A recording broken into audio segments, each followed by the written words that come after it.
goes without saying, the purpose of sales and marketing is to help a company grow. We create forecasts where revenue grows $100,000, $1 million, or $10 million.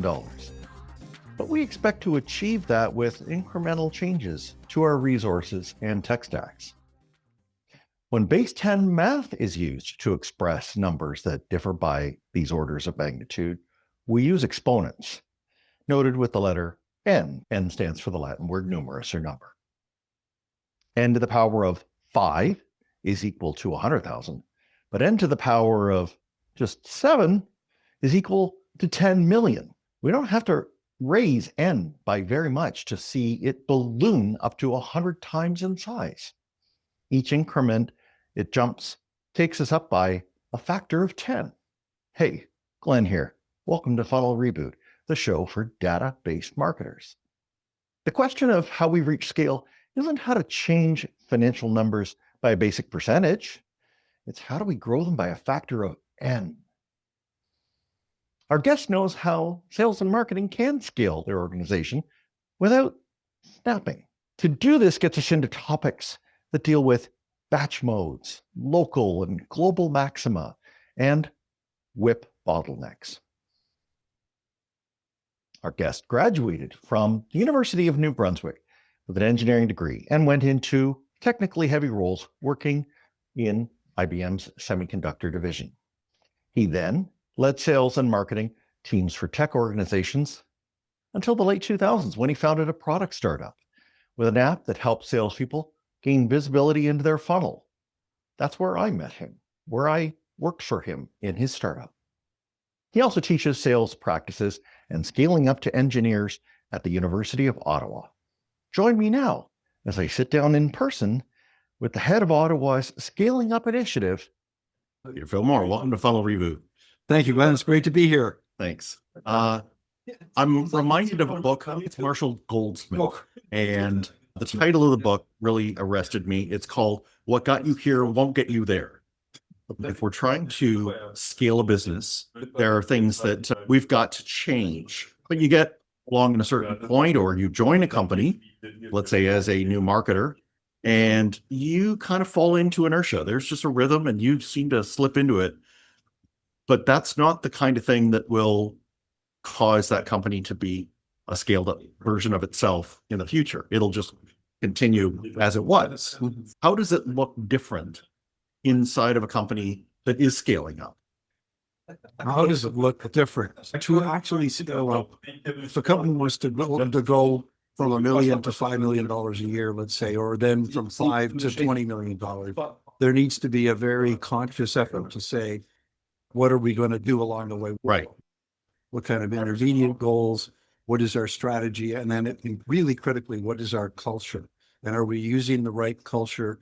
And I've talked to CEOs that have gone through this where they've said, we've discovered that to solve certain growth problems, we need to change the culture. So that means changing the words around what we believe in, what our values are, and those kind of things, and how we behave with each other and with our customers. So yes, things do change. It's a little different when you're going from the smaller to the middle than from the middle to the larger stages. So let's talk about, we're at the $1 million and the CEO makes that pronouncement. We want to be a $5 million company. Whether I'm in marketing or I'm in another part of it, what should the vision be so that I, as a person who works in marketing, let's say, can grab a hold of it and at least begin the process of thinking how, in my own corner of things, I can make changes that will eventually get us there. So Glenn, when you say grab a hold of it, I want to just go into that. I'm thinking of an example where I worked in a company that was doing about $1 million a year, and we drove it to close to $4 million a year over a period of 6 months of intensive work. And a lot of what I was trying to do was to make both marketing and sales more visible to the rest of the company. Okay. And what we did is we put up a large magnetic whiteboard and we drew a sales funnel. So people knew that our range of product were being sold to a certain kind of industry. And I brought that down to the detail to say, we are now working with a company in Texas that does this. We're working with a company in Toronto that does that. We're working with a company in Chicago that does this other thing. And so here's the visibility on what's happening. And I talked regularly. I'd have a once a week kind of anybody in the company wants to come, you look at this whiteboard, it's in the open area, and talk about the update, what is going on. And then the marketing events where we'll say we're going to a trade show in 6 weeks, Okay. or we've got a webinar kind of thing that we're running in 3 weeks, and let people know about that. What tended to happen was we got the whole team more focused on the things that were customer centric, and that worked very well. The last thing I'll say about this though was that we spent a lot of time working on what is the sales process design. So we didn't just say there's a salesman calling on that customer. The internal people often think it's the product which sells itself. And yet we stress the idea that we're working with customers on their business cases. We're working with customers on more precise definition of what problem we're solving for that customer, Right. as opposed to another customer who gets the same product. So all of this was good and informative for the whole company. So if we're talking about it for sales and marketing, particularly sales, you seem to be teasing apart activity. So the activity could be, we have 3 salespeople and they're each running off like crazy people in their own direction to do their own thing. And you said that we're actively focusing on the process and maybe thinking about how the process is now and how it will be later. And I guess that's a crucial component of scaling up. We're not just saying it's about just pumping out bigger numbers. There seems to be something about, let's figure out how to do it better over time. Yes. So gosh, I don't know where to start. The doing it better over time involves things that I see as understanding what are the fundamentals that motivate customers to buy. And one of the tricky parts, and I'm sure you've seen some companies will often say, can you give me a proposal? The tricky thing is, Right. you have to buffer that. You need to say things like, yes, Mr. Customer, I'm happy to do that. And yet, let's first of all clarify a couple of things about what's going to drive the decision for your company. Came up with a formula and with the customer on what are the business drivers, what are the budget drivers, or the Right. ROI for them. And lastly, what are the time drivers? Why would this be urgent? So I'll just deal with that for a second. Yeah. One of these things that a team has to get better and better at, because otherwise when you get busy, especially if you're ramping up a lot, you can kind of fall asleep at the switch, and customers like your product so much. There's a lot of demand out there. You just say, if I get the proposal, they'll buy something. Yeah. You still need to go back to certain fundamentals, like, do they need this next January, 12 months from now, or do they need it 4 months from now? And why do they need it? What is it that's going on in their company? And my job as a salesperson has to be to develop that idea more clearly to motivate the customer to create urgency. I hope I answered your question. I think you did. And I think one myth that you blew up was that urgency should be something that we have just by default, and that scaling up it magically happens by just saying, do everything faster. You gave an example right there of do something slower initially, so that it can go faster eventually. Let's not spin our wheels, Right. because we may let it into a false perception of progress by a number of proposals going out. But if we actually hold back and maybe not do as many of them, but do them when there is customer signal of intent. Well, exactly. And so there's another thing that spins out of this funnel management philosophy I'm talking about, and that is that if you break the decision down into these parts, and the parts may be a little different in different companies with different products and offers, but if you break it down into these parts, you give yourself the chance to take an off ramp and the customer. And I believe you should talk to customers about this to say, you know what, if we do a little miniature study to come up with a 1-page summary of your business driver, Yep. and it's not strong, I may decide not to pursue the proposal. And so companies which continue to grow through changes in the market are companies that, where I believe what they do is they take more off ramps, and the sales team therefore becomes more productive because they Right. go spend their time on something else. Right. They've said no to things. Say no. Those cycles automatically get recouped. Now, what can I do? What is a higher value activity? That's right.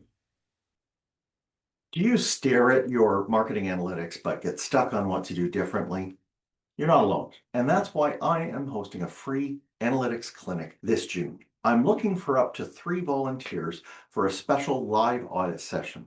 All of us will screen share our platforms, playing cards face up, and we'll dig into what the data is and isn't telling us. Yes, we'll get a personalized, real-time picture of how to make measurement and marketing better. But this session won't just help these 3 guests. It'll be released as a public Funnel Reboot episode because there are many marketers who suffer in silence over their analytics, and they deserve to know how these problems can be fixed. Of course, any private details will be edited out. You get to say what makes it to air. So if you want to have an interactive marketing audit and do a public service to your peers this June, go to the Get in Touch page at funnelreboot.com and scroll down for the form on the clinic episode. I'll be getting the applications in by May 20th, and then I will contact people between May 27th and June 4th to record the show. Thanks very much. Let's get back to the show. Would you imagine that marketing can do that same thing where we don't need to go to that trade show anymore, or we think that there could be a new way for people to indicate their interest and become fans of ours or become potential leads of ours compared to the way we've done it before? Do you think marketing should use that same strict, what can we say no to framework?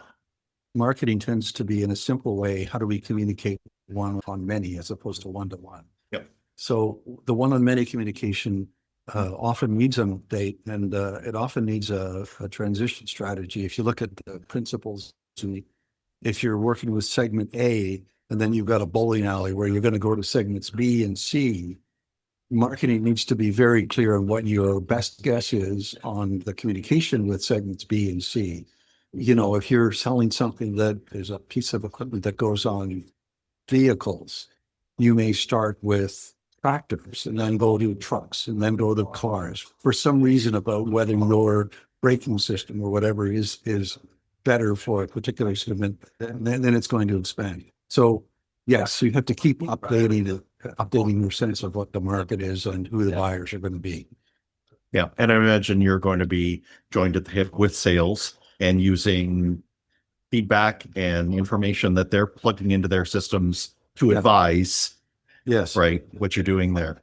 You're a staunch advocate of having a process that companies have to follow. Let's remember that if a company is scaling, the people who are here today will be in different roles 12, 24 months from now. I've heard it described as a Frankenstein organization or an organization of strangers. When that kind of thing happens, it always seems like day one.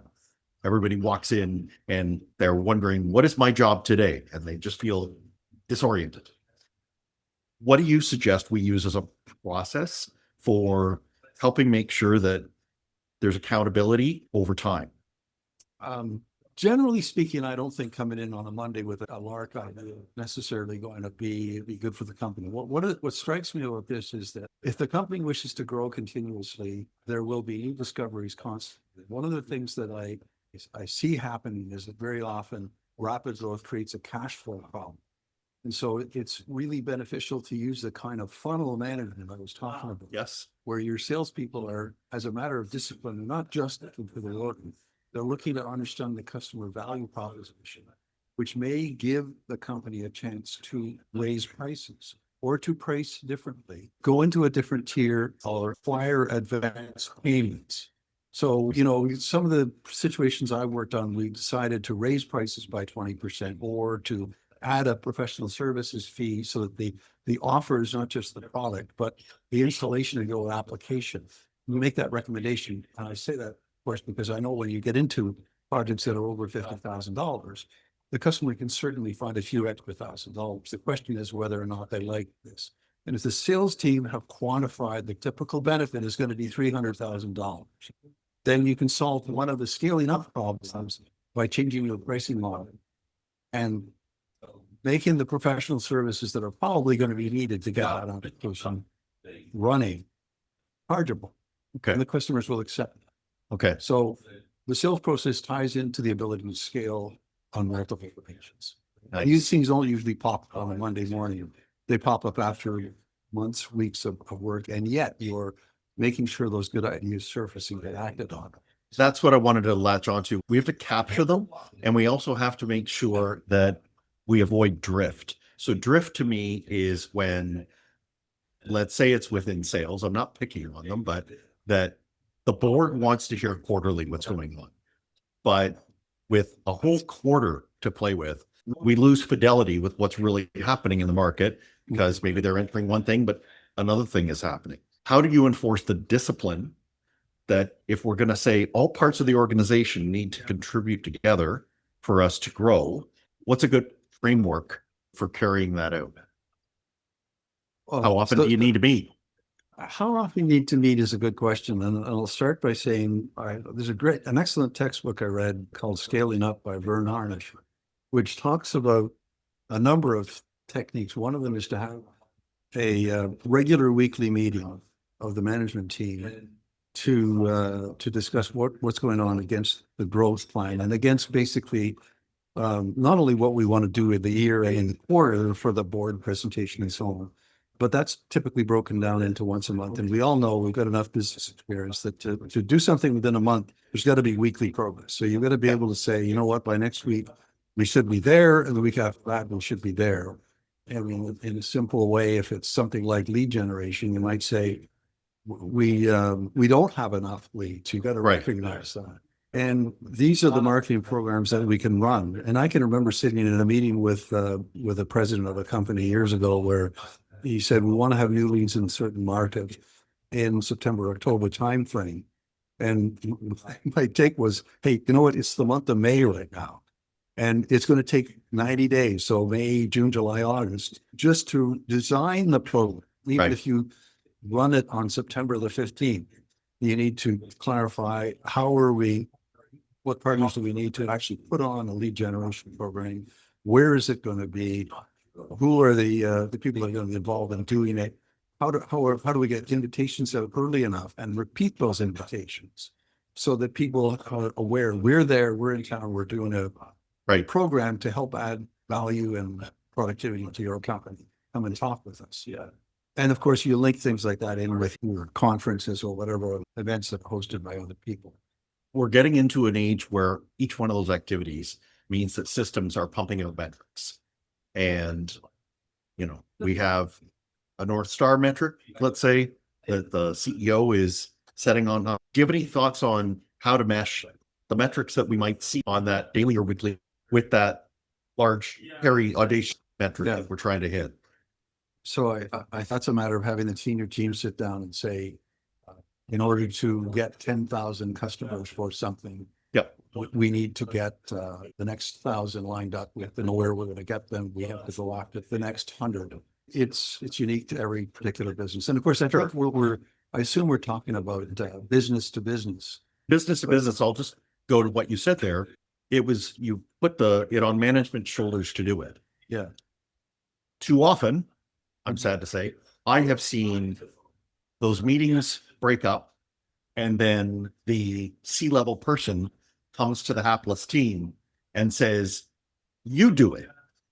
Yeah. And they may be able to figure out how in clumps of 10 or 20, they can get those leads together. But if they come out and they are just told by next quarter, there must be several hundred, they're bewildered. And so I guess the point is, yes, there may be differences from company to company, but the common thing that you want to point out is the detail and enough granularity, the tactics. Right. Yeah. And I'm thinking of some examples where, unfortunately, I've seen senior people try and resolve a growth problem. I did in that case that there was an assumption that the growth was going to come from the same kind of customers to get into new applications and start going back to basics, building our value proposition for those new buyers. And from a marketing point of view, change the messaging so that the product was positioned as a good solution for factories who do this as opposed to factories who do that. Yet again, management can't shirk their responsibility of understanding and having their finger firmly on the pulse of what the front line is seeing. Exactly. And they have to understand the dynamics of the market and be totally aware of the fact that the salespeople have to go after a different segment and therefore will need different support. Yep. It's a whole company effort. And you can't like leave the quarterback to throw another brilliant pass when the other team is sort of lined up to say, we're going to block passes. That's it. We need to have a variety of plays that fit the situation. If I were to prescribe how you can make this happen and do it well, it would be to make sure that the front line, your entry level players, possess the traits that suggest they could mature into managers and leaders. Why? The person who is being groomed from within and not a manager who is parachuted in from without is intimately aware of how it's going to fall on the ears of someone that has to actually be the worker bee. How do we always be thinking about developing people? How do we dedicate resources in a scale up situation, knowing that we're going to face the need for managers where right now we only have worker bees? So a lot of that probably goes beyond my own experience. However, what I'll say, since I'm not an HR expert per se, you've got to have a vision for your hiring that says, I want people that are going to be motivated to do a good job in what they're assigned to do, and also have some of them that are going to be growable into management. Right. And the other thing about hiring, though, and filling the jobs is you don't want to just say, I need somebody with 5 years experience as a salesman or 5 years as a customer support. You need people who want to come into your company as they're likely to be the A players than somebody who says, I've already done this and I'm going to come to your company and do the same and thing. do it with my eyes closed. Really. And it may be presented that way, and yet they'll get bored and they won't do a good job. Yeah. See, so you're looking for people that are ambitious and see the new position, even if it's a lower level position. I want to go out of administration into customer support. And eventually some others will say, I want to go out of customer support into management. So there's a mix that you need to pursue in terms of your all the talents at the table. It's clear to me you've got a passion for helping organizations scale up. Our listeners would like to learn more about what you're doing with the Ottawa Scale Up Initiative. Okay. So they can go look at our website, ottawascalingup.ca. I can send people a background or a one-page profile or whatever. I'm honored to be the founder of the Ottawa Scaling Up Initiative. I'm working with some really good partners, working with Invest Ottawa, with the Telford School of Management, with KNBA. And I'm always meeting other people who say, you know what, the skill sets involved are important. And it's good to have somebody trying to put up programs that will help companies improve those skills and scaling. Amazing. Thanks again for coming on the show. You're welcome. Thanks for having me in. And as always, keep getting better insights into what you do so you can do it even better. Thanks for listening. Follow the show on Twitter @Funnel Reboot. If you like what you have heard today, please consider leaving a review wherever you get your podcasts.